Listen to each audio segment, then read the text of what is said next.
Labvakar! Mani sauc Gatis Murnieks, un jūs skatāties topošo uzņēmēju sacensības Firmas noslēpums. Sacensībās piedalās cilvēki, kuri vēlas dibināt uzņēmumus un kļūt par darba devējiem. Taču ar ideju vien nepietiek. Viņiem nepieciešams arī uzņēmēja gēns, citiem vārdiem sakot, ķēriens. Mūsu sacensību dalībniekiem jāpārliecina žūrijai šīm durvīm, ka viņi spēs īstenot savas ieceres. Viens no viņiem saņems pirmo investīciju 10 000 latu. Sāksim!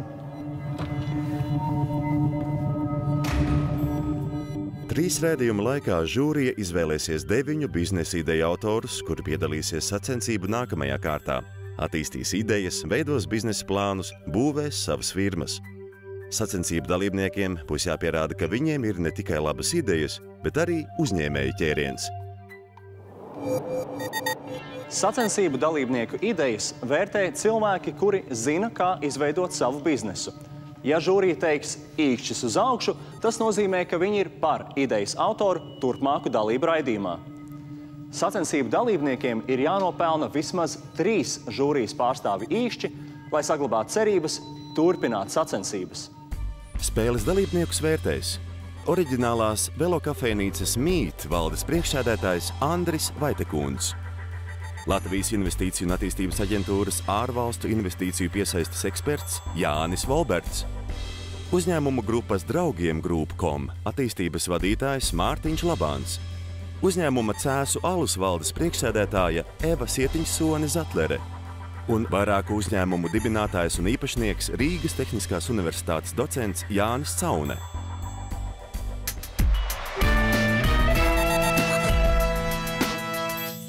Pavisam mūsu sacensībās piedalās 31 topošais uzņēmējs. Līdz šim esam dzirdējuši jau 22 no tiem. Šodien vēl 9, un tad žūrija pieņems galīgo lēmumu, kuri ideju autori turpinās sacensības nākamajā kārtā. Žūrijas uzdevums ir noskaidrot, vai idejai ir biznesa potenciāls un vai tās autoram ir uzņēmēja ķēriens. Sacensību dalībniekiem ir grūts uzdevums. Viņiem ierobežotā laikā jāpārliecina žūrija, ka viņu idejām ir biznesa potenciāls. Mana biznesa ideja ir izveidot biškopības interaktīvo muzeju. Man ir vajadzīgi 50 000 eiro. Šobrīd tirgu nav neviens uzņēmums, kas piedāvā kaut ko līdzīgu. Es jums pastāstīšu par savu ideju. Šis ir mans izgudrojums. Šis transporta līdzeklis sevi apvienos 2 jau zināmas transporta līdzekļus. Tas būs liels pārsteigums mana ideja izveidot gaismas šovu.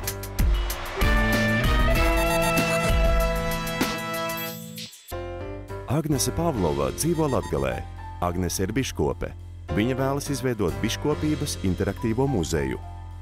Muzejā ir plānots izveidot, protams, ekspozīciju zāli, kurā varēs redzēt senlaicīgo un mūsdienīgo bišu inventāru. Bet pats galvenais ir dabas taka, pa kuru ejot gida pavadībā, varēs uzzināt, kā tad rodas medus un citi biškopības produkti. Bez tam tiks piedāvāti arī dažādi apterapijas elementi un pirts, kurā varēs izmantot gan medu, gan arī dažādas ārstniecības augu slotiņas. Uz doto brīdi īpašumā ir zeme, uz kuras tiks arī veidota tā dabas taka zemnieku saimniecība un bišu drava ar 13 bišu saimēm. Kam tad vajadzīga tā nauda ir? Tieši ierīkošanai, jo šobrīd ir zeme un ir vajadzīgi līdzekļi, lai to taku izveidotu, lai uzsāktu dažādas mārketinga darbības un arī izveidot ekspozīciju zāli un iepirkt senlaicīgos materiālus. Es domāju, ka var biškopībās arī citur šobrīd iekļūt un apstīties, kā tas medus tiek gatavots. Ar ko tas būs savādāks tomēr? Atšķirība ir tāda, ka tieši būs dabas taka, pa kuru ejot, tad arī gids izstāstīs skaidri un gaiši, tad no kādiem ziediem visvairāk tiek veidots ienesums, kā bites strādā, cik tālu viņas lido, ka viņiem ir izlūki, ka viņiem ir bišu mātīte, kā tad pēri. Nu, tieši viss tas process, kas saistās ar, kas ir zināms bitiniekiem, bet ne tik plaši, kā to māca bitiniekiem, bet tā īsi kodolīgi. Jā. Paldies jums liels. Paldies. Ja ir jautājums par to tagad tādu ieguldījumu kā biznesa projektā, es viņu īsti neredzu, protams neredzu. Jo gan ir tās lauku mājas, kur tāpat var apstīties, kā to medu gatavo, pat ja viņš nesaucās kā bišu vai medus muzejs. Kā vairāk bail no žūrijas vai no bitēm? Šajā gadījumā laikam no žūrijas. Diemžēl neviena pozitīva balsojuma. Neko darīt. Tas jau nenozīmē to, ka nav pietiekami daudz citu cilvēku, kur par bitēm vēlas kaut ko uzzināt, un sevišķi, ja runa ir par Latgales reģionu, es domāju, ka katra tāda jauna iniciatīva ir apsveicama. Tā kā, lai jums izdodas. Paldies. Var redzēt, ka viņa deg par to ideju, ka viņai šausmīgi patīk tā bišu padarīšana, un viņa ļoti ar to ir aizrāvusies, bet nav viņai tāds uzņēmējs gars. Mārtiņš Labāns, studējis uzņēmējdarbības vadību. Uzņēmumu grupas Draugiem Group.com attīstības vadītājs. Jau vairākas uzņēmumā dzimušās biznesa idejas, pateicoties Mārtiņa aizrautībai, pārtapušas veiksmīgā biznesā. Pēdējais no tiem – gudrās mājas risinājums attālinātai apkures vadīšanai.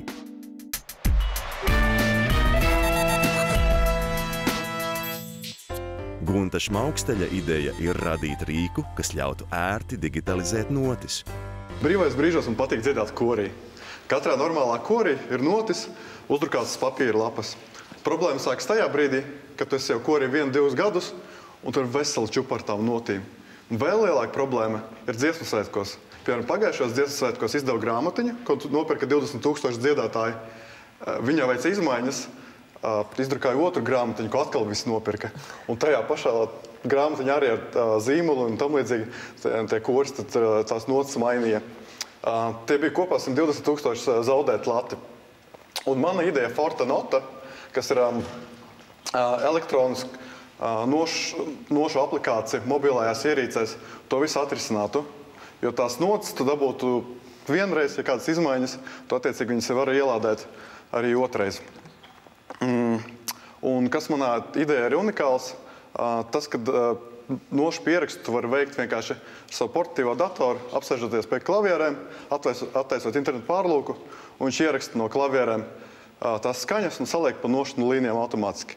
Un es ticu, ka latvieši ir kordziedātāja tauta, un ka viņi spēs mainīt, kā notas lasa visā citā pasaulē. Bet es nespēlēju klavierus, es gribu iet dziedāt korī. Manim mobilais telefons. Es aizietu pirmo reizi uz koru mēģinājumu. Man jādzied ir, kur tu teici gailīt. Kas notiek? Ko es daru? Tu, respektīvi, novalc no interneta tās notas, ko kāds cits jau ir uzrakstījis. Es jau droši vien tagad to var izdarīt, ne? Problēma ir tajā, ka tu tie tehniski tās notas dabū kā bildi vai PDF. Un tu nevari, piemēram, noņemt altus vai soprānus, atstāt tikai basus. Tu nevari tā kā palaist, lai viņi pārbaudtu, vai tā precizitāte ir tā kā pareizi tu dziedi. Tu varēsi koriģēt, jā?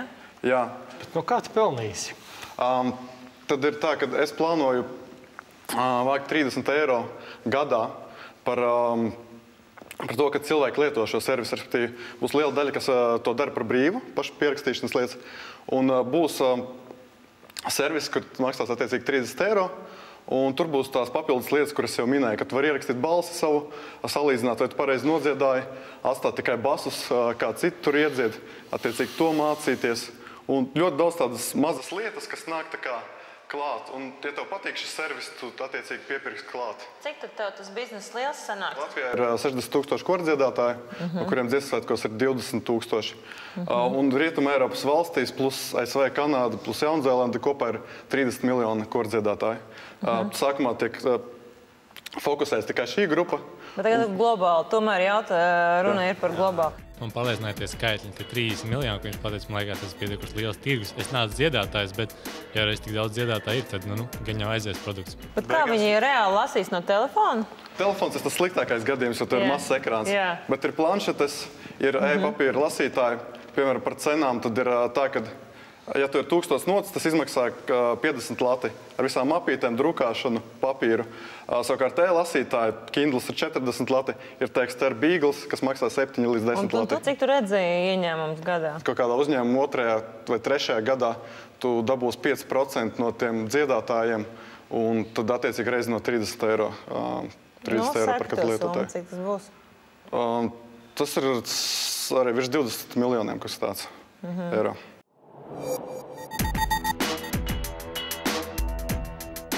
Pēters Sauli, man liekas, viņš Jānis Calns. Jānis Calns, atvainojos.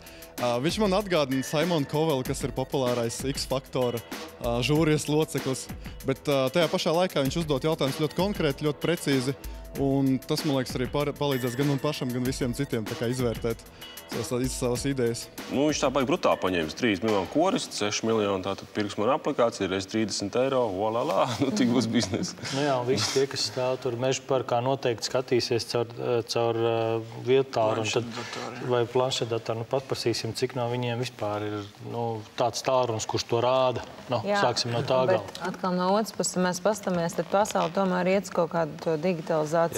Un tās papīra kaudzes arvien mazāk ir modē, un es domāju, ka jaunieši, kas arvien jauni cilvēki ienāk, es domāju, ka viņi skatās uz tiem papīriem un uztraucās par to daudzumu, kas ir.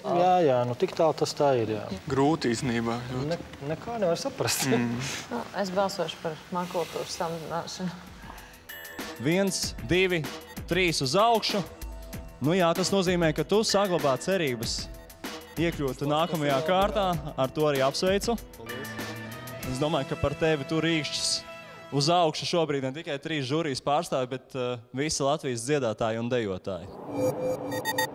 Labi, es neesmu baigais speciālists detaļās par to, kā no analogās skaņas varēs dabūt uz digitālajiem. Viņš tur teica par kaut kādu algoritmu, kurš varbūt viņam ir galvā. Man bišķi bažas tas radīja, jo ja jau tas būtu tik vienkārši, tad jau gan jau, ka sen jau būtu kāda aplikācija. Un iespējams, ka tāda arī ir. Es, teiksim, neesmu skatījies internetā. Jānis Caune, Rīgas Tehniskās universitātes docents, 6 uzņēmumu īpašnieks un līdzīpašnieks. Jāņa uzņēmumi darbojas informācijas tehnoloģiju, poligrāfijas un biznesa konsultāciju un citās jomās. Jau vidusskolas pēdējā klasē sapratis, ka viņa stihija būs uzņēmumu vadīšana.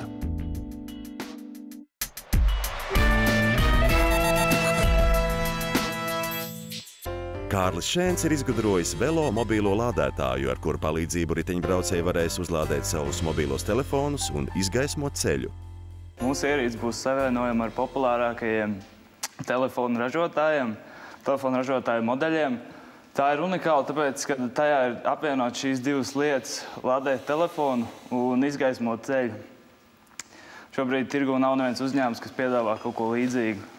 Šobrīd mēs esam izstrādājuši pirmo prototipu, kas pierāda to, ka ierīce ir funkcionējoša. Tad tālāk ir plānots piedalīties izstādēs, parādot savu produktu potenciāliem klientiem, doties pie velospēda aksesuāru vairumu tirgotājiem, kā arī no sākuma pirmās partijas mēs plānojam pārdot internetā. Tas pats, tad tas ierīce, kas nav tur, teiksim, ar to riepu, tas būs tas pats Dinamo vai tas ir kaut kas cits domāts? Nu, šobrīd mēs plānojam pirmās partijas palaist ar Dinamo, bet mums notiek pārunas ar vienu uzņēmumu Vācijā, kas ražo Dinamo, kuriem nav vispār nekādas saskaras ar riepu. Un otrais variants ir, kad ir pie rumbas, bet nevis rumbā iebūvēts, bet pie rumbas pielikts tāds disks klāt, kur arī ir nedaudz savādāk tipa Dinamo. Ķīni, Japāni, man liekas, kaut kas tur jau tāds ir jau. Piemēram, ir Nokia, viņiem ir lādētājs, kas ir tikai Nokijas telefoniem, un tur ir arī tā lieta, kur mums vajag to finansējumu, lai izstrādātu to telefonu turētāju, tādu, ko var pielāgot principā visiem modeļiem, un kurš viņu stingri turētu un arī nodrošinātu kādu mitrumu. Bet tev biznesa būs kas? Tev būs tas turētājs, tas tavs biznesa vai tas lādētājs? Tā ir vienkārši viena detaļa, ko vajag izstrādāt. Kas tad ir tavs? Ko tu pie tā viss Mēs iepērkam detaļas, konstruējam viņu un pārdodam tālāk. Ok, bet detaļas ir tādas, kas jau pasaulē ir, tu vienkārši saliec viņus savā veidā kopā, tā? Kaut ko savu arī? Dinamo, gaismas, bet tā mikroshēma tā ir mūsu izstrādāta. Bet tad tavs galvenais tirgus ir Latvija vai kaut kā darbs? Vācija, Dānija un Nīderlanda. Kad tev priekšā stāvēs šis telefons, vai uz viņa varēs attiecīgi arī strādāt, pārlikt mūziku, atbildēt uz zvaniem, ja pieslēgts pie austiņām un tam līdzīgi? Nu labi, ideju sapratām. Paldies. Paldies. Es braucu ar velo un es domāju, ka es noteikti gribēju šādu ierīci. Bet es esmu redzējis, Amerikā ir tāds projekts Kickstarter, kur tu vari pieteikt savus projektus. un tur cilvēki ir izgudrojuši, ka tu var telefonu vienkārši iemest somā vai iemest kabatā, un no tās kustības enerģijas, kinētiskās enerģijas tu jau lādēt. Un tas, man liekas, ir vēl, to es izvēlētos prioritātu. Pa mūsu bedrēnajiem ceļiem tā kinētiskā enerģija varētu būt diezgan laba. Jā, tad pusstundu un tā kā uzlādēs tos iPhones. Tādā pat Holandē, Vācijā viņi tur dienā vidēji tur nobrauc 20 kilīšus. Varbūt var palīdzēt. Tad jā, tā ir vismaz bišķi vairāk kā pusstunda, kas drusciņ piedoduši. Jā, brauc mājā, uzlādē telefonu. Jautājums, vai tas ir kādam vajadzīgs? Lādēt telefonu, braucot ar velosipēdu. Mašīnā jau mēs lādējam. Tā, ka pa zaļo riktīgi. Īstenībā jā, tu vispār nepatērē. Nesamaksā ne cik par elektrību. Nopirkta ideja. Andris ir par, Jānis Calni ir par, un Jānis Volberts arī par. Tad 3 īkšķi uz augšu liecina par to, ka tev ir visas cerības iekļūt nākamajā kārtā. Apsveic! Es domāju, Latvija īsti nav tas īstais tirgus, bet teiksim, tās valsts, ko viņš minēja, tur varētu pamēģināt. Andris Vaitekūns, studējis uzņēmējdarbības organizāciju un vadību. Uzņēmuma Mīt līdzīpašnieks un valdes priekšsēdētājs. Bijušais BMX braucējs. Beidzis riteņbraucēju karjeru, Andris nolēma pārvērst savu sirdslietu biznesā, atverot Rīgā riteņbraucējiem draudzīgu kafejnīcu, kas vienlaikus ir arī velodarbnīca un veikals.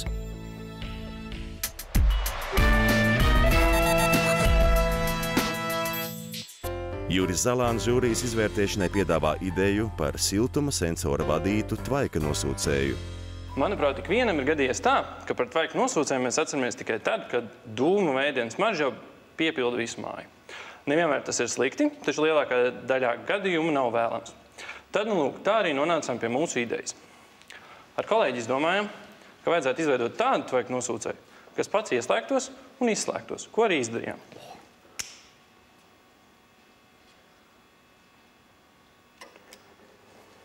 Tā. Tad jau, kad deg jau gaļa. Esam izveidojuši biznesa plānu, peļņas un izdevumu analīzi tuvākajiem 3 gadiem. Esam apzinājuši, cik maksā šāda te prototipa izveide, kā arī izveidojuši cenu politiku, ar kādu varētu šo te produktu piedāvāt Latvijas patērētājiem. Ko tieši jūs taisaties ražot to vērķīti, kas ieslēdz kaut kādu kontaktiņu vai visu nosūcēju? Visu nosūcēju.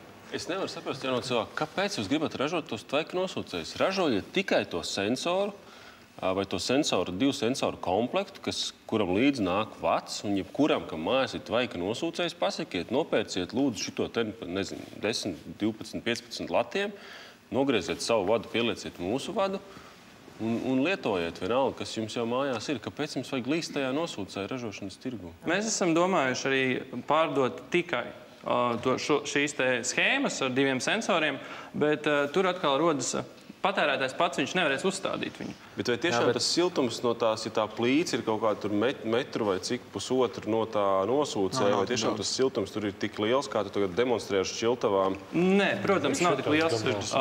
Tāpēc pirmais sensors uztver siltumu telpā, līdz ar to otrais sensors uztver atšķirības starp siltumu telpā un siltumu uz plīts. Bet tur ritīgi dedzināja, pat viņš tāpēc, ka šis te kloķītis nosaka to temperatūras starpību, pie kura ieslēgsies tvaika nosūcējs. To var uztaisīt ļoti jūtīgu, tā, ka, piemēram, uzspīdot uz plīts saule, viņi sasildīs un viņš ieslēgsies, kas nav vēlams, vai arī jūs ar šo te regulēt, cik jūtīgi jūs vēlaties. Vai vieglāk nebūtu iestrādāt dūmu sensoru? Vienkārši integrēt to, kad tu iestrādā dūmu sensoru, un viss, respektīvi, tik līdz dūmu ceļās no kaut kāda ēdiena, viņš jau tāpatās reaģētu. Nevis siltumu. Jā, siltums jau var nākt dažādi. Nezinu, tur blakus ir radiators kāds vai ziemā regulāri slēgtos iekšā ārā. Cik viņš maksās salīdzinoši ar citiem nosūcējiem? Cenas sākās no 40 un uz augšu. Pēc 100 latiem jau sākās dārgāki, dizainiski, smukāki, elegantāki un visādā citādā veidā uzlaboti. Līdz ar to šo te tvaika nosūcēju mēs piedāvāsim zem 100 latiem. Bet tā vajadzība vispār ir. Tu esi tā kā nopētījis to tirgu, kad cilvēkiem tā ir reāla problēma, piespiest pogu, nevis uzkarsēt un gaidīt, ka viņš ieslēgsies. Un ko darīt tad, ja neieslēgsies, tāpat tā poga jāspiež. Es pārvācos uz jaunu dzīvokli, man arī bija vajadzīgs tvaika nosūcējs. Un kolēģis man teica, bet tu taču tāpatām nelietoji. Es atceros, tas bija pie tevis ciemos, tu viņu neieslēdz vispār. Viss māja bija domās. Varētu izstrādāt tādu, kas pats ieslēgtos. Bet tas nosūcējs, tas dizains un modelis būtu viens? Nē, mūsu galvenā doma ir piedāvāt krāsu daudzveidību. Mēs tieši šo arī apskatījām, kad pētījām, kāds ir tirgus tvaika nosūcējumi. Viņi nav mainījušies pēdējo 20 gadu laikā. Pelēks, balts un viss. Kāpēc neminēja viņu kā īpaši savu priekšrocību, jo tomēr viņu varētu būt tā priekšrocība, jo kāpēc lausties tur, kur tiešām spēlētāji lielie ir kaut ko līdzīgi. Nu, paldies. Kur tu lien? Kāpēc nē? Konkurence jau nav slikta lieta. Vai tu būtu gatavs konkurēt ar korejiešiem, Japāņiem? Grūti, bet mēģināt var. Tā nav tiešā konkurence, tā ir netiešā konkurence, jo šāda produkta nav alternatīva pagaidām. Līdz ar to tie būtu tikai man netiešie konkurenti. Kāpēc ne? Viņš pārāk lielu uzsvaru liek uz šo sensoru. Sensoru, jā. Tev ir pareizs jautājums, kur ir tā vajadzība. Cilvēks jau nedomās, ieejot veiklā, ka man tā ir šausmīgi liela problēma. Bet ja tev tas nāk kā dizainisks nosūcējs, un viņam ir klāt tas sensors, tad tā iespēja nopirkt to nosūcēju ir augsta. Jā. Bet tad cits funkcijas tam. Bet es neticu, ko es neticu, tā cena pārdošanas viņiem nav normāla. Jo viņi nevar konkurēt gan ar cenu, gan ar dizainu, gan ar pievienoto vērtību. Viņiem būtu jāizvēlās. Nē, jā, viņiem būtu jāliek 100 plus viennozīmīgi, un tad viņi jāliek tādā augstākā kategorijā, kur viņiem ir tāds dizainiskāks. Tikai Mārtiņš Labāns ir pacēlis īkšķi. Tas nozīmē, ka Jurim sacensības ir beigušās. Viņam nevajag ražot tvaika nosūcēju, viņam vajag ražot sensorus. Viņš, man liekas, lien tur, kur ir šausmīgi liela konkurence un kur viņam būs grūti, ražojot tad pašu to tvaika nosūcēju un tad pašā laikā ražojot tvaika nosūcēju kopā ar sensoru, nevis tikai sensoru, viņš samazina sev tirgu.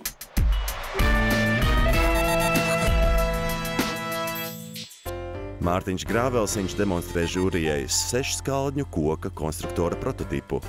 Diemžēl izjuka paraugs. Jā, es nevaru iedot.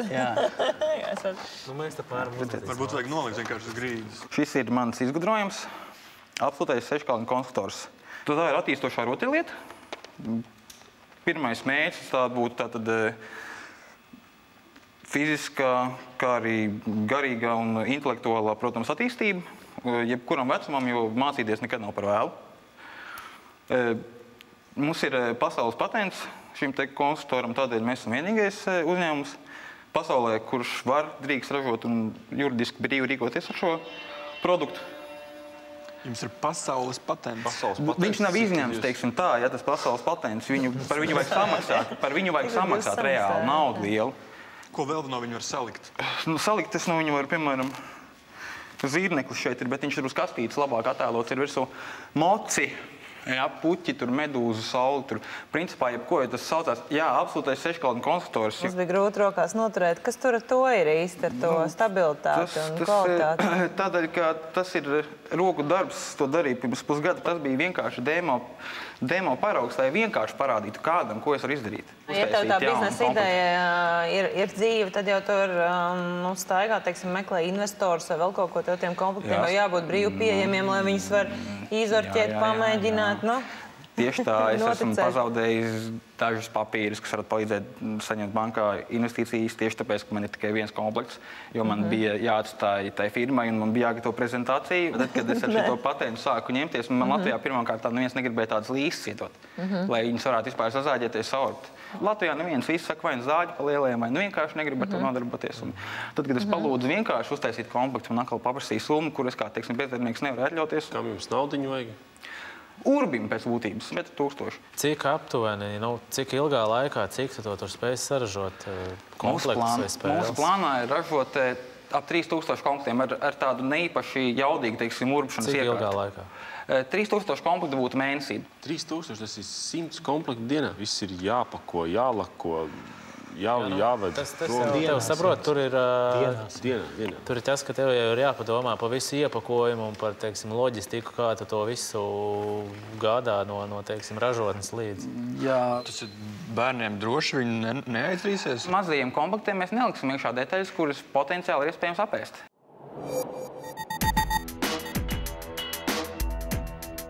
Ļoti liels uztraukums. Es zināju, ka es uztraukšos, bet to, ka pēc 20 sekundēm es aizmirsīšu, ko es vēlos teikt, labi, ka man tiešām izglāba žūrija un sāka ar mani komunicēt savādāk. Tiešām auzas, kā saka latvieši. Ideja. Spēle jau iespējams varētu būt interesanti arī tiem bērniem, bet tur tīri tā ražošana īsti nebija saprotama, viņš tiks galā ar to visu. Nebija, jā. Labi, tur nekā nav. Ja viņš saka, ka viņš ir bezdarbnieks, viņš var visu cauri dienu sēdēt un taisīt savus komplektus, savus prototipus.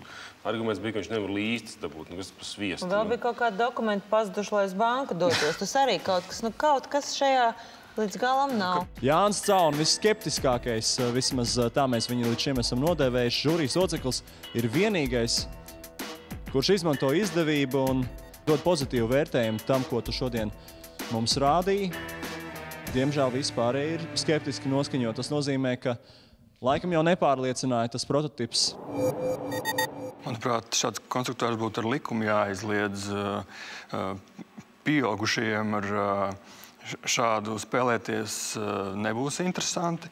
Un, ja tas ir mērķēts uz bērniem, tad es vēlētos, lai mans bērns spēlējās ar tik mazām detaļām, nedz lai liek zirnekļus agrā vecumā. Produkts nebija labs. Jānis Valberts, Latvijas Investīciju un attīstības aģentūras investīciju projektu departamenta Polaris projekta vadītājs. Izstrādā metodoloģiju ārvalstu investīciju piesaistē Latvijā. Iepriekš bijis nodokļu konsultants auditoru kompānijās PricewaterhouseCoopers un Ernst & Young.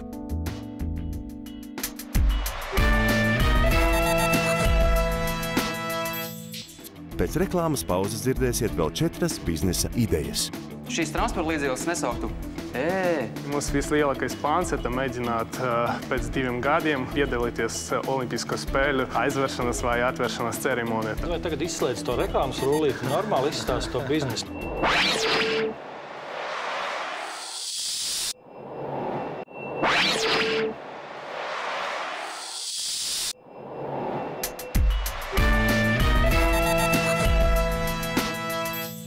Raidījumā Firmas noslēpums piedalās cilvēki, kuriem ir biznesa idejas. Viņi domā, ka viņiem piemīt arī uzņēmēja ķēriens. Vai tā ir, pavisam drīz noskaidros mūsu sacensību žūrija. Šodien tā uzklausa vēl 9 ideju autorus. Sacensību dalībniekiem ir grūts uzdevums. Viņiem ierobežotā laikā jāpārliecina žūrija, ka viņu idejām ir biznesa potenciāls. Sacensību dalībniekiem jāiegūst vismaz 3 žūrijas pārstāvju atbalsts, lai viņi saglabātu cerības turpināt spēli.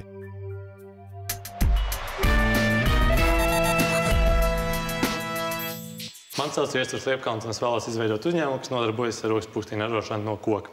Kā liecina jaunākie nozares pētījumi, tad turpmākajos 5 gados rokspūkstiņu tirgus palielināsies par 41%, sasniedzot 46 miljardu lielu apgrozījumu. Un nozīmīgu lomu šajā pieaugumā spēlēs tieši jaunu, inovatīvu, radošu pūkstiņu ienākšanu tirgū.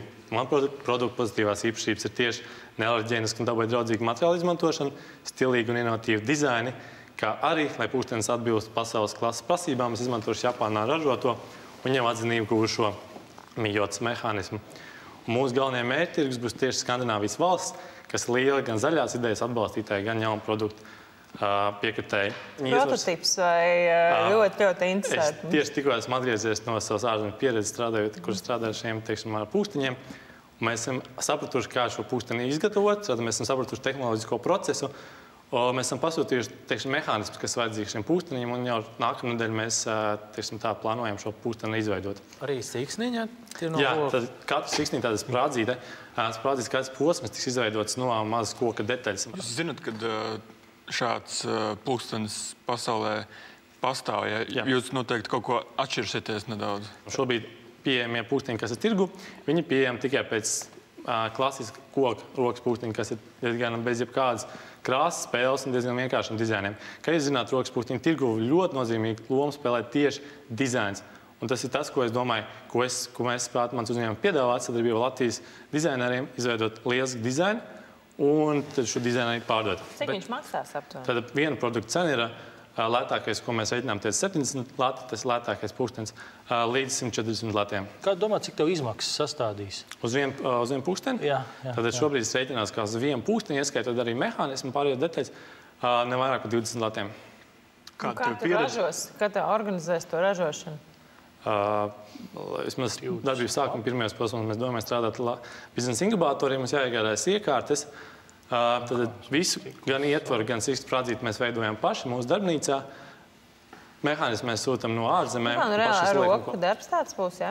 Liela daļā. Bet tas tomēr tā kā amatniecība izklausās, nevis biznesa īsti, jā. Jo ideja ļoti laba, bet tieši to biznesu ar to, ka to ar rokām tā lēnu gaitu visu to grib gatavot, kaut kas pastāst varbūt vairāk par to biznesu vēl. Tad cilvēks strādās, viņam būs iekārts, un tas ir tāpat kā to pūksteni ražo, piemēram, kaut kā Ķīnā kāds varētu izradot, tāpat viņi ražos arī Latvijā. Kas tev par pūksteni? Mēs nevaram reklamēt to ideālu. Nē, es skatos, ka tas nav koka. Tas nav koka, tas ir metāli, bet nākamreiz tas ir koka. Jā, tas tā kā solījums. Jo es gadu skatos, tev arī liels pūkstens. Es domāju, ka es tev nākamo redzi un kaut ko uztaisīšu. Kaut kā no koka, jā? Jā, jo tev kā radošās industrijas pārstāvjiem tad būs interesanti. Pārdevējs viņš ir, bet vai viņš ir arī kaut kas vēl? Koks. Droši vien viņš vienkārši ir ieraudzījis par to, cik reāli, par cik viņu ražo. Tajā pašā Šveicē viņš ir lēts. Vai ne? Jā, man gribēs redzēt kaut kādu vismaz maz paraudu. Es redzēju, Amerikā diezgan labi iet. Pozitīvais tas, ka viņš strādājas ar pulksni, jo viņš saprot varbūt kaut kādas tās detaļas, kas ir aiz tā visu stāv. Viņš tiem mehānismiem noteikti pārzina to. Bet tieši tā ražošana patreiz ir tas, man liekas, tas lielākais jautājums, jo tas, ka cilvēki nopirks tos koku pulksnīs, tas nešaubos. Skat. Visi 5 pāri. Es pieļauju domu, ka tas varētu būt moderni, stilīgi, būt noteikti savu patērētāju šim pulkstenim, un viss, kas ir no koka, ir modē, un tas tomēr paliek modē, ir ekoloģisks, un viss tik forši. Par to arī balsojām. Bet neapšaubām, lai šis dalībnieks iet tālāk, viņam tomēr mums būs jārāda, kādi tie pulksteņi izskatīsies. Eva Sietiņsone Zatlere. Pēc izglītības finansiste, uzņēmuma Cēsu alus valdes priekšsēdētāja. Evai bija tikai 27 gadi, kad viņai uzticēja uzņēmuma vadību. Drīz viņa saprata, ka pietrūks zināšanu, tādēļ vēlreiz iestājās augstskolā un ieguva maģistra grādu augstākā līmeņa vadībā. Uzņēmumu vada jau 8 gadus.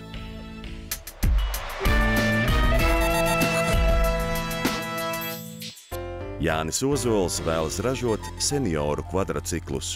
Tas būs transporta līdzeklis, ar ko seniors brīvi varēs pārvietoties ne tikai pa savu gludi bruģēto pagalmu, bet arī aizbraukt tur ārā pasaulē, kurā vēl aizvien ir bedraini ceļi, trotori ar augstām apmalēm, pasaulē, kurā katru gadu negaidīt uzsniegs sniegs, kur ir smiltis un slideni dubļi. Šis transporta līdzeklis sevi apvienos 2 jau zināmus transporta līdzekļus. Tas būs senioru 4-teņu skūteris un kvadrcikls, vai arī otrs modelis – ratiņkrēsls un kvadrcikls. Apvienojumā iegūsim ļoti labas īpašības, tādas kā ērtas sēdpozīcija, ērtas sēdpozīcijas ieņemšana, viegla vadāmība un manevrētspēja. Bet kas būs pats galvenais? Viss tas tiks veidots ar tādu dizainu, lai šīs transporta līdzeklis nesauktu tu esi vecs jau. Nē, tā nebūs. Vai tagad izslēdz to reklāmas rullīti, normāli izstāst to biznesu? Tā, pa vienkāršo. Ko tu gribi darīt? Tu gribi pirkt detaļas, salikt kopā vai paņemt kaut kādu esošu, pārbūvēt, pielāgot un tirgot? Vai, ko tu gribi darīt? Jo no tā reklāmas rullīša īstenībā nevar saprast, par kādu runu vispār ir. Es vēlos visu pirkt un pats gatavot. Tas ir visus izējmateriālus. Salikt kopā un izveidot kaut ko jaunu. Respektīvi, tu gribi veidot transporta līdzekli jaunu, pats viņu certificēt, caur visām certifikācijas institūcijām vilkt cauri. Es kādreiz mēģināju to darīt? Nē. Paprast kaut vai tiem, kas močus tirgo, ko nozīmē tādu moci nosertificēt pa jaunam, lai viņi vispār varētu piedalīties satiksmē, kaut vai no Japānas ievest un šeit palaist uz ielas. Un tad mēs varētu vēlreiz parunāt par to tēmu. Ja tu kaut ko esošu pielāgo, tas varbūt kaut kas cits. Varētu atbildēt šo jautājumu tā, ka līdzīgi transporta līdzekļi jau ir. Tas pats senioru četeņu skūteris.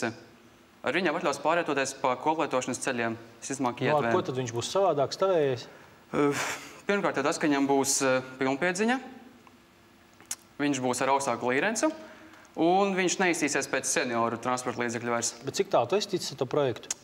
Tā būtībā vairāk vai mazāk ir ideja. Ok, labi. Tev kaut kāda pieredze ir ar to visu? Respektīvi, kaut kāda praktiska pieredze? Jā. Es jaucu skūteri, tabiši, kaut kā tā? Jā. Ok. Salikt kopā arī vari? Jā. Ok, labi. Darbojās pēc izjaukšanas un salikšanas. Cik detaļas paliek pāri? Tā vienmēr 3 skrūvītes.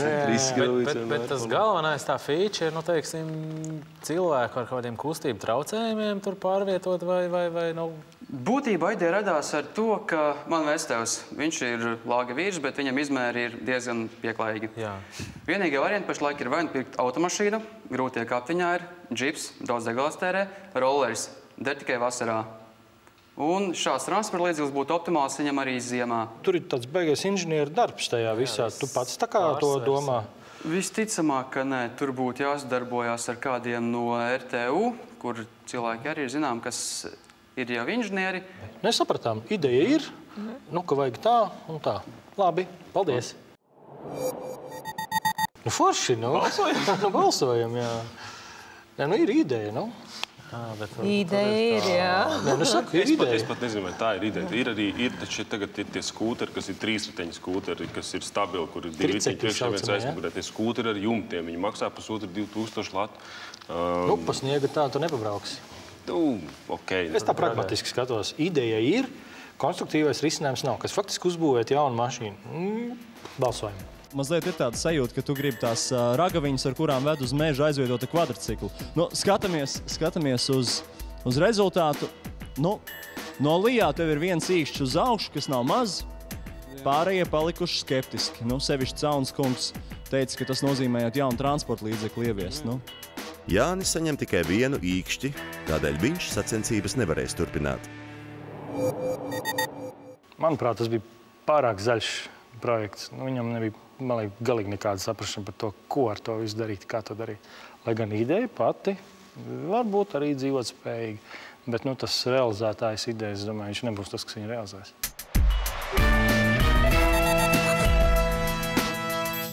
Es esmu Kristīns Blociņš. Un mana biznesa ideja ir izveidot Volkswagen T1 busiņu nomu. Šie busiņi tautā vairāk pazīstami kā hipiju braucamrīki.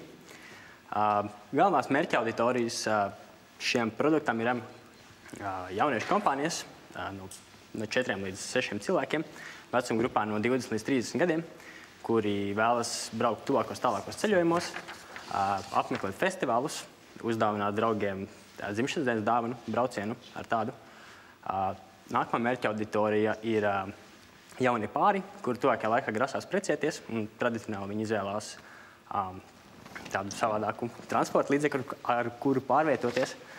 Un, protams, trešā mērķa auditorija ir ārzemju turisti. Viņiem tiktu piedāvāti arī izstrādāt maršrutus pa Latviju, Baltijas valstīm. Tādējādi tiktu arī piedāvāts gida pakalpojumi, respektīvi šoferis un gids vienā personā. Tev tajā autoparkā būs plānots, cik tie busiņi? Sākumā 3. Tu apmēram zini, cik viņi maksā? 3, jā, tur bija kā, es sapratu, pēc 30 000, ka viens varētu būt. Nē, 3, jā. Viens busiņš apmēram atjaunot izmaksā 10 000. Bet pats busiņš tagad, lai nopirks tādu? Tādā diezgan bēdīgā stāvoklī viņš maksā apmēram 3 līdz 4 000 eiro. Kāpēc tas ir cilvēkiem vajadzīgs? Daudzās, teiksim, filmās, mūzikas klipos tieši šī mašīna ir atspoguļota, tā teikt, iekultivēta cilvēku apziņā, ka tas ir ideālais ceļojuma pārvietošanās līdzeklis, un tādēļ tieši šī mašīna. Vai nav aprēķinos pārāk daudz optimistiski tomēr skatīts uz lietotāju skaitu? Es domāju, ka nē. Jo, lai sasniegtu tādu auditoriju, mēs sadarbosimies ar ienākošajā turisma aģentūrām, ienākošajā turisma operatoriem, un piedāvātu tieši vairāk uz ārzemniekiem. Tieši ārzemnieki būtu mūsu primārā mērķa auditorija. Man liekas, tas hippie būs, un tā ir riktīgā manta. Es pats nodarbojos ar stopēšanu, es nodarbojos, bet stopēju. Un man ir gadījies... Profesionāls stopētājs. Ļoti 40 valstis, tā teikt, izstopēts. Un, jā, ir tā kā jaunieši, kas reāli nopērk tos busus un laiž apkārt pasaulē. Tu pats tā kā remontē mašīnas, jā? Vai... Es pats neremontēju mašīnas. Tu esi hipijs. Es esmu sirdī hipijs, jā. Tev vispār ir priekšstats par autonomu. Tas, man liekas, ir ļoti sarežģīts biznes, jo tie cilvēki brauc bedrēs, benzīnu vietā, lej dīzeli iekšā, pīpē mašīnā, lauž, neatved atpakaļ, nozog. Ārzemju turistiem un jaunaudātiem tika piedāvāt šoferu pakalpojumi. Līdz ar to tas... Tie trakākie lauzēji. Nevis trakākie lauzēji, bet vienkārši tā mēs samazinātu risku, kad kaut kas tiek salausts. Hipijs, kuram līdz autonomai tālu, tā tev raksturo? Nav melojuši. Tu esi hipijs? Sirdī, jā. Kā tas izpaužas? Varbūt es neizskatos pēc hipija, bet... Kāpēc ne? Vai tad es izstos? Nē, kāpēc neizskaties? Vienkārši hipija dzīvestils man vairāk piestāvēt. Tā kā darbībās nevis pēc ārā izskata. Sapratu, ja viņš pats viņu remontētu, pats turētu, tad viņam sanāk mazāks risks sākumā ņemt, bet ja viņš pats nekur vēl negrib iesaistīties, tajā tikai menedžēt, tad viņam vēl rodās izmaksas par šo darbinieku pilnu laiku. Tas ir mīnus, ka viņš nepateica, ka viņš ir pirmo mašīnu vadīt, jo vajadzēja sajust, ko klienti teiks. Tas ir mīnus. Viņš nav hipijs īstenībā, viņš mārās. Nav. Jo pirmos klientus, pirmos 10 vajag pašam apkalpot. Kopā aizbrauc, uztusē, normāli. Ko tu teikšu kā Jānis? Nu, balsojam? Balsojam. Tas varbūt biznesam. Es esmu auditorija. Nē, bet hipija dzīves stilu popularizēšanai noteikti. Ar 3 žūrijas pārstāvīšiem uz augšu tev pietiek, lai saglabātu cerības turpināt savu gājienu otrajā kārtā, tad gaidīsim, kā viss izvērtīsies. Tas ir tīri, varbūt tāds vairāk emocionālāks balsojums tieši par to hipiju dzīvesveidu. Noteikti, kad es zinu, kad ir cilvēki, kas labprāt izvēlētos tādiem busiņiem gan precēties, gan atpūsties. Un tas vienmēr raksturojās tādu brīvdomātāju dzīvi, un tas vienmēr tādu vieglu dzīvi raksturojās šis.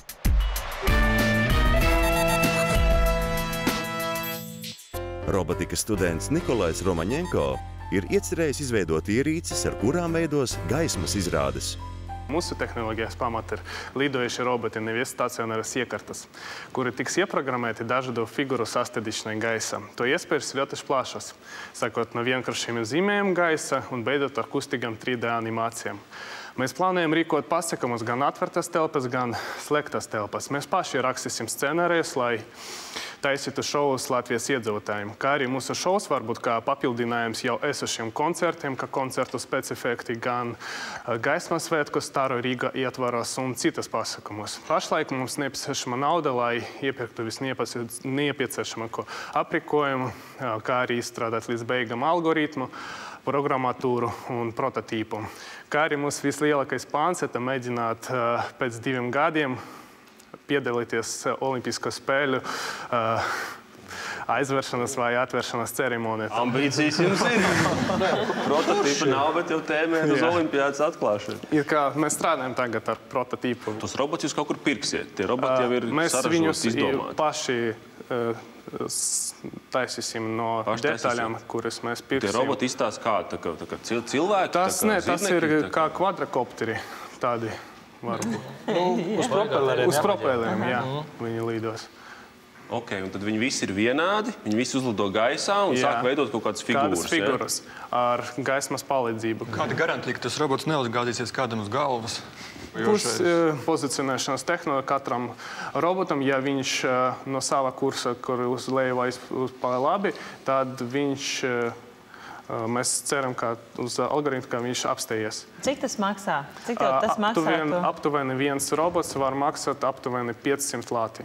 Un cik vajag Mums vajag uz pirmo šovu aptuveni 15. Tas ir 6000 lati. Ja kāda grupa grib šādu te robotu armiju noalgot un tagad palaist, un apmēram 2 stundas viņiem koncerts, un visu laiku to šovu dragāt kaut kādu, cik tas varētu maksāt viņiem? vienam šovam, ja viņš liels, tā varētu būt maksa aptuveni 2000 lati. Ideju sapratām. Jā. Paldies. Jā, uz redzēšanos.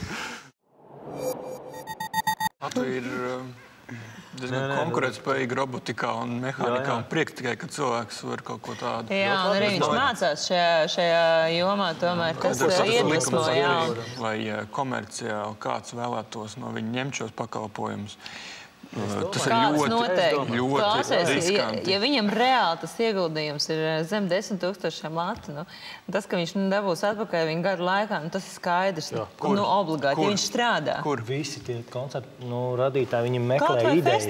Pilnīgs iestājums. Kurš tev ļaus lidināties virs pūļa ar šitādiem 6 aparātiem? Virs jūras, virs Daugavas, lai lidinās. Es esmu pār izklaidi. 4 īkšķi uz augšu liecina par to, ka izredzes ir ļoti, ļoti labas. Es viņu redzu, teiksim, tādos lielos šovos, kad vai tajā pašā Pozitīvsā, tur kāda liela kompānija noteikti gribētu savu logo pakārt gaisā.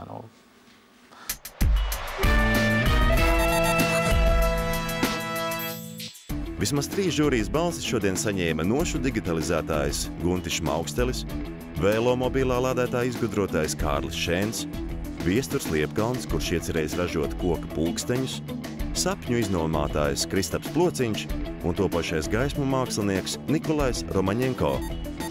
Iepriekšējos raidījumos vismaz 3 žūrijas balsis ir saņēmuši arī Kristiāns Līcis, kurš izgudrojis velosignalizāciju, Antons Stepānovs, kurš iecerējis ražot koka brilles, Andris Jākapsons, kurš piedāvā autoriepu pakavus, Oskars Putniņš, kurš iecerējis pelnīt naudu par brīvu, izdalot datorus, oriģinālās galda spēles Goldingen autors Jānis Gruzinskis, revolucionārā gaisma slēdža autors Armāns Lazdiņš, rāpošanas entuziaste un rāpošanas trenažiera izgudrotāja Inese Ziņģīte un Guntis Šoders, kura biznesa ideja ir digitāla lojalitātes karte.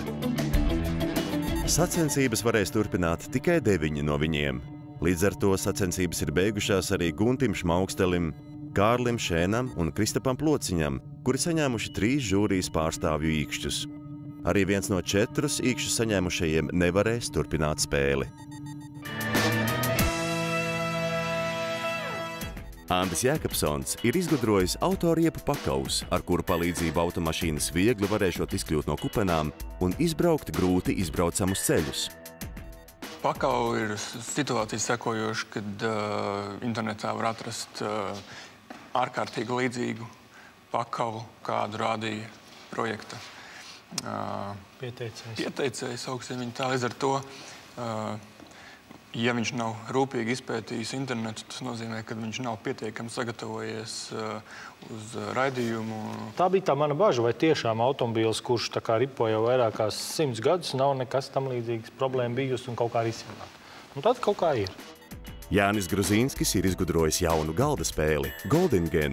Lai uzsāktu tās ražošanu, viņam nepieciešama nauda. Domāju, ka mēs ar cieņas pret Evu dēļ nedrīkstam šo ideju neatbalstīt. Protams, man patīk galda spēles, bet jūs nevarat noliekt, ka tas prototips sagatavots bija ļoti kvalitatīvi. Galvenais ir sākt ar pareizi argumentu, ka mēs nevaram noliekt. Mēs tiešām nevaram noliekt. Tomēr tie objekti no Latvijas tur vēl būs iestrādāti. Es gribētu redzēt, ko viņš piedāvās nākošajā reizē. Es arī gribu redzēt. Es arī gribu redzēt to, jā. Guntis Šoders ar kolēģiem izgudrojuši, kā padarīt cilvēku makus plānākus, apvienojot visas lojalitātes kartes vienā uzlīmē. Savam produktam viņi devuši nosaukumu Balmo. Jau tur nesapratu, viņam likās, ka tas ir sviests pilnīgs. Nē, es neteikšu sviests. Es zinu, ka tā lieta ir vajadzīga. Tas ir viennozīmīgi. Bet man līdz šim nepalika tās atbildes skaidrs, ka tiešām šīs projekta izstrādātājs tiešām zina to visas atbildes to, kā viņi tiks savienot ar tām kartēm, kas tiešām no visām varēšu atteikties. Tas ir galvenais. Kā tas tiks izstrādāts un ko tur... To mēs redzēsim nākamajā kārtā. Kas mums vēl bija? Roboti, es domāju, laižam jebkurā gadījumā. Tur patika tomēr tas, ka cilvēks arī to pašu mācās, un es ticēju viņam, ka viņš to izdarīs kurā gadījumā. Tad izskatās, ka mums tomēr tas riepu pakaus tomēr ir... Lai arī laimes pakaus šoreiz varbūt... Viņš no šitiem visiem 4 ir visvājākais. Tā tad esam izbalsojuši.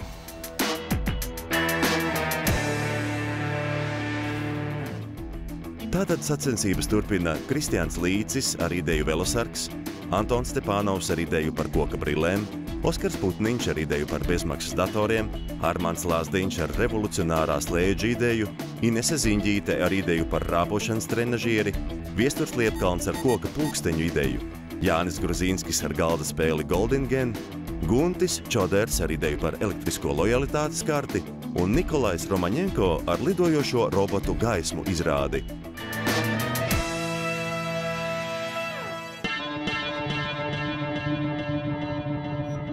Tiekamies jau pēc nedēļas, kad noskaidrosim, kā sacensību dalībnieki iecerējuši veidot savu biznesu.